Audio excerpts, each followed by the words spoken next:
I am one of those people who missed out on video games during the earlier era. My parents were very strict about my activities and thought that the video games were the devil. Instead, I grew up doing other activities, like drawing and cooking. I was good at what I had studied during my earlier years. Later, I was able to move out and do things on my own, after 23 years of living at my parents'. Needless to say, I ended up buying some of the older game systems that I'd missed out on. These happened to be the NES, the SNES, and the Sega Genesis. After ordering a bunch of games recommended to me by several people, I went to play through them, and sure enough, I enjoyed most of the games like Super Mario World and Chrono Trigger. After finishing Chrono Trigger, I became interested in RPGs.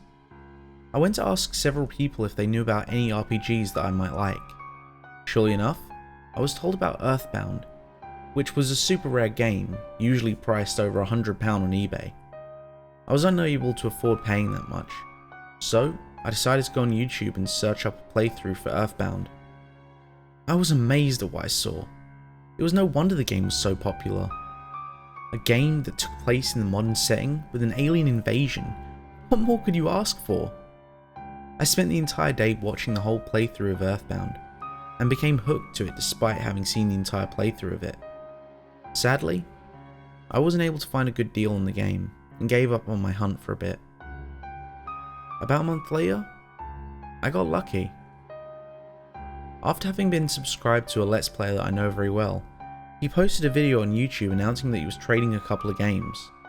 One of those games happened to be Earthbound, which was completely boxed. I grew excited and went to talk to him to see if I could get the game off his hand.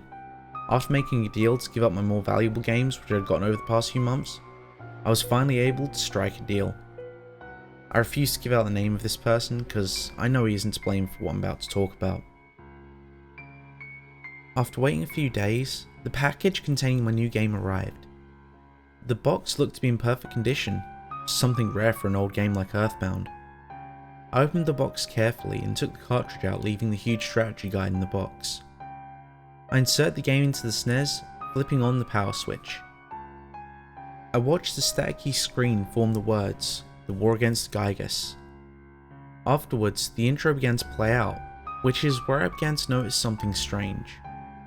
None of the sprites in the game's demo looked cheerful like how they were supposed to. Every character in the game, including the 4 main characters, had been modified to look depressed. There was also no music playing while this happened. Did I get ripped off?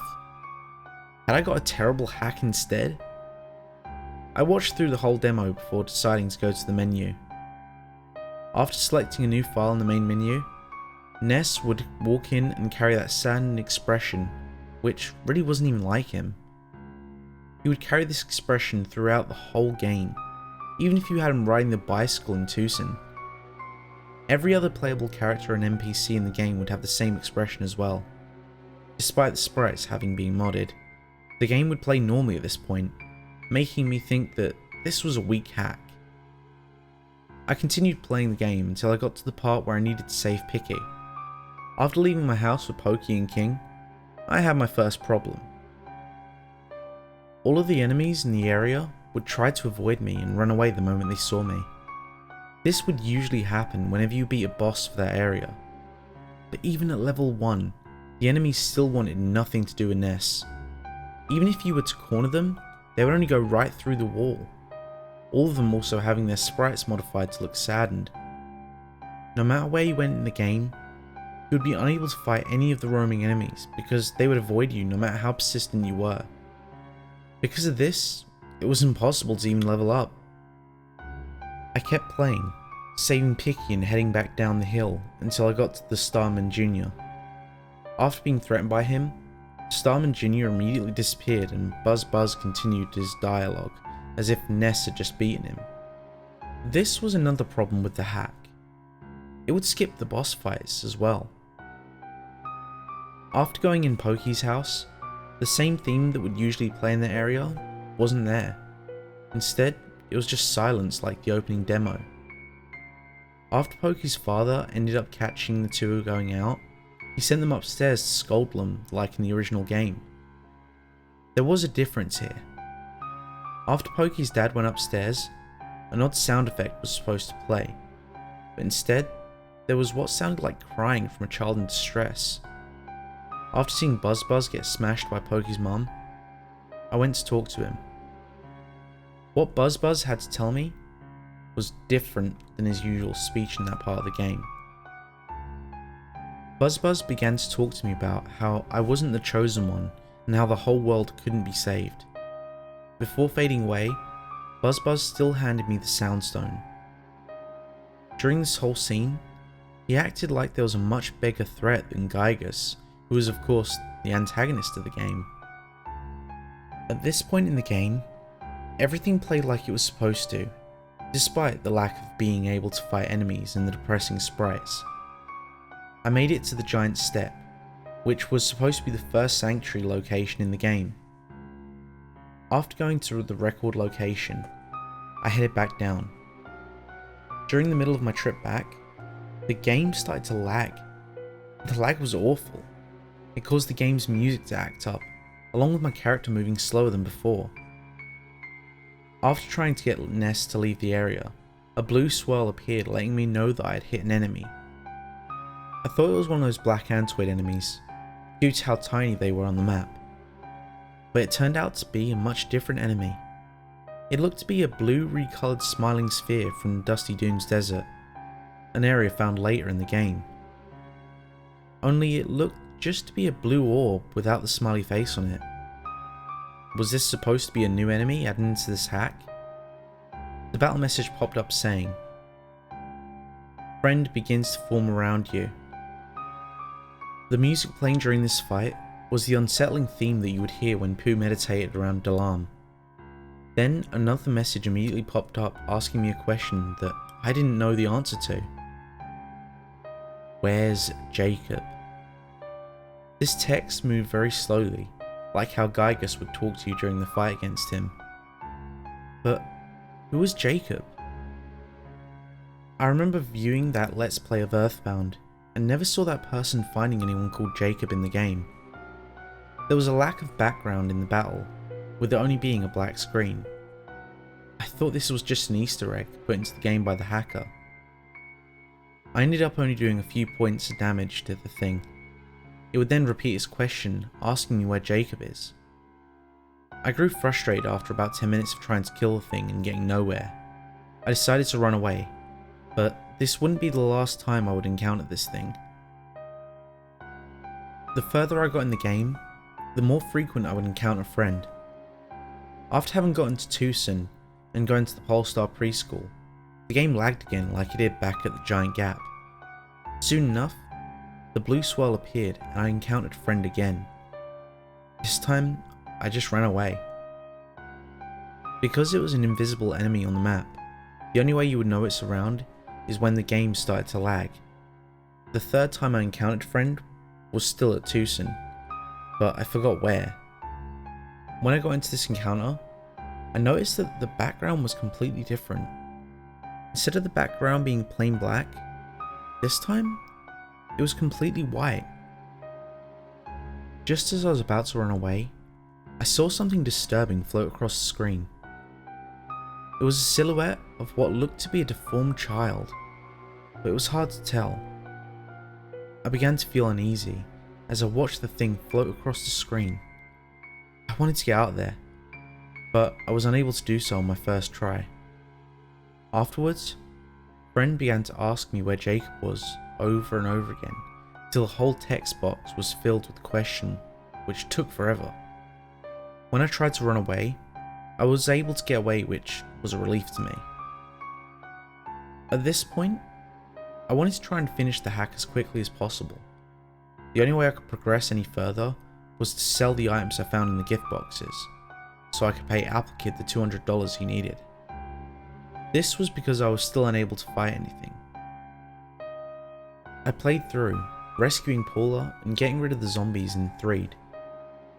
I was still getting attacked by the persistent Friend enemy, but there was nothing of interest except I found myself having trouble escaping from the fight more I ran into him.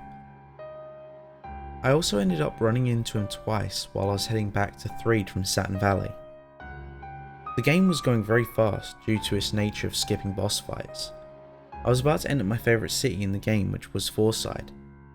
I thought it was at least worth playing up to this point, but I was sadly mistaken. If you were to get to this part in the hack, it would be impossible to progress any further. When I entered Forside, I tried talking to an NPC, resulting in some familiar dialogue. "Where's Jacob?"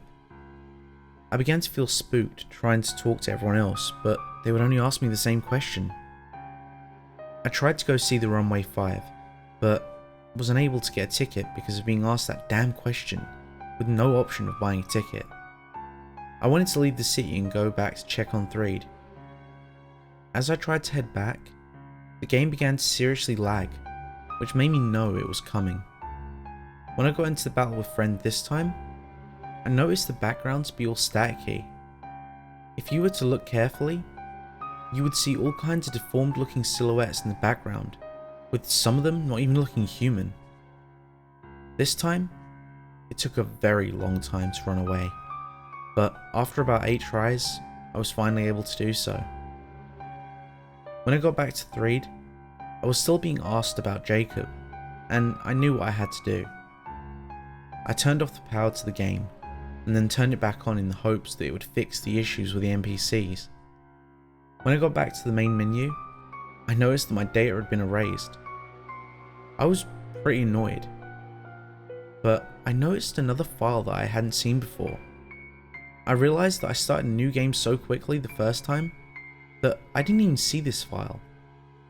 It turned out that the file was of a level 43 save, with the file name being Jacob. Was this who Friend was referring to the entire time? It seemed like Jacob had played through half the game, but decided to stop around level 43. I knew it was a bad idea to select this file, but I did so anyway. When I loaded the file, I was in Ness's house with the theme playing for it. Ness was also alone, and didn't have any party members to help him. There was a huge difference this time around. The home was completely wrecked, with most of the furniture and walls looking to be mouldy. Everything looked to be completely ruined, as if it had been a century since someone had come to this place. I wanted to go speak to my mother in the game and see if she was still alright.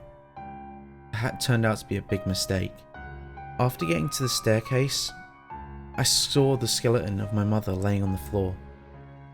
I began to get scared at how dark this was, and left the house as quickly as possible. When I left my home, I saw that Onette didn't look any better. The outside of the house looked like it needed to be condemned right away. The grass was brown and looked lifeless, while the trees looked bare and dried up. There was also no music playing in the background, which fit very well for what I was seeing. I didn't even know if I wanted to see how the rest of Onette looked, but I decided to go towards town anyway. On my way to Onette, I saw another horrifying sight laying on the ground. On the ground were the bones of what used to belong to various spiteful crows. I left the scene and heard the music on it slowly pick up. This wasn't the cheerful music that I was familiar with.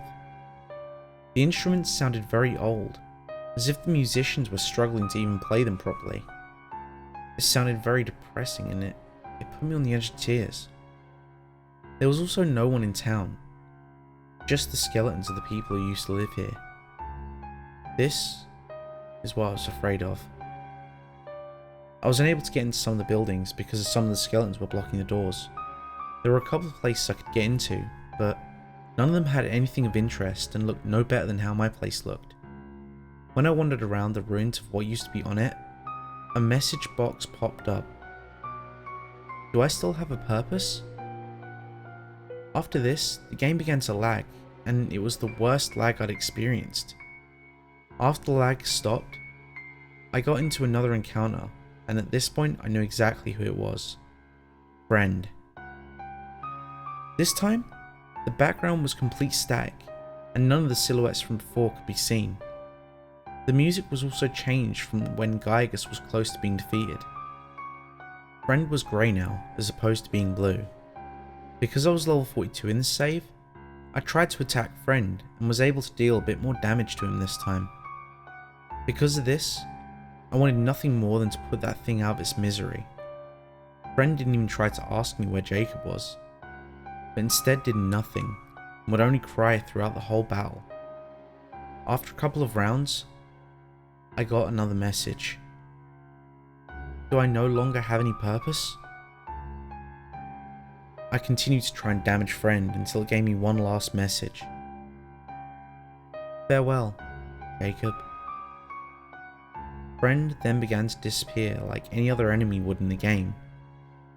Afterwards, I was returned to On It, without even a message telling me that I had won.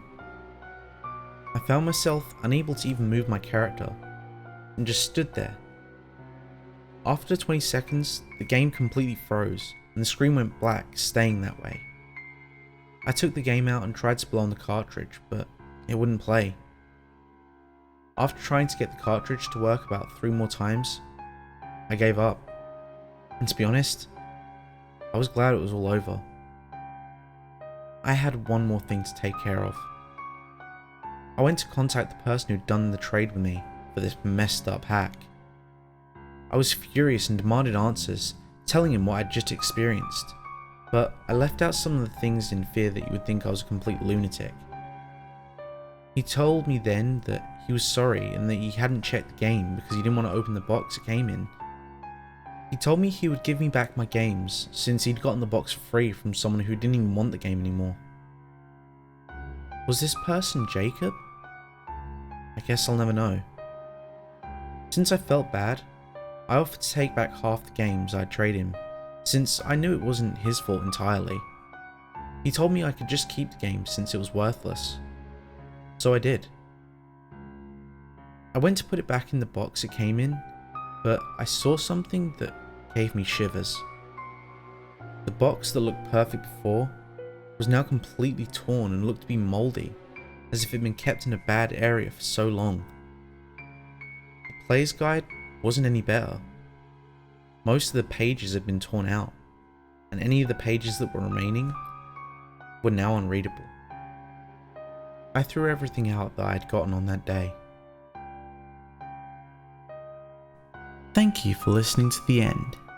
If you enjoyed today's video, don't forget to click that like button, and if you haven't already, make sure to subscribe and tap the bell icon to make sure you never miss a story.